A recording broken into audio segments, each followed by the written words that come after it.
बड्ड गर्मी छै। अब धान रोपनी सेहो भइए गेल छै। विचार होइए जे कुटुमारी से भऽ आबै छै।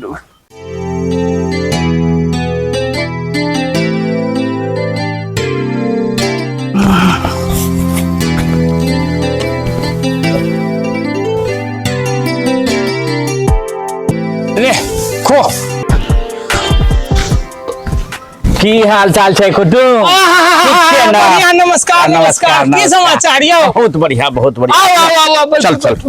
की हाल चाल? बड़ा मस्ती में छै। आ तो भोजन भात तो भोजन भोजन तो कहिए के आयल हेबे।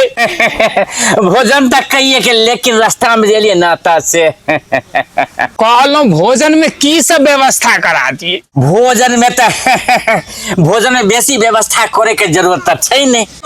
1 किलो बासमती चावल के भात को ले, आ साथे विशेष नहीं करे छी।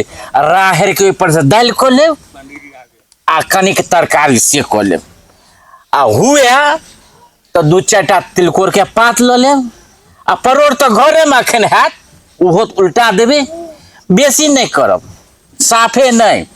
आ जब भ जाए तो कनिक दही ऊपर से बस कुछ नहीं करे के इंतजाम छे, बेसी नहीं करब। आज कहलो भाग ले कि कुछ औरो व्यवस्था करिए? विशेष नहीं, ओइ पर से जे आमक अचार भ जाए तो ठीके रहते। भाग ले कि औरो कुछ? भ गेले। कहलो मिर्चाई के फ्राई सेहो बनेने छलिए। हाँ, भ जेते तो ठीके रहते। भ जेते ठीके रहते ना। हुर दिया मुंह में, हुर दिया।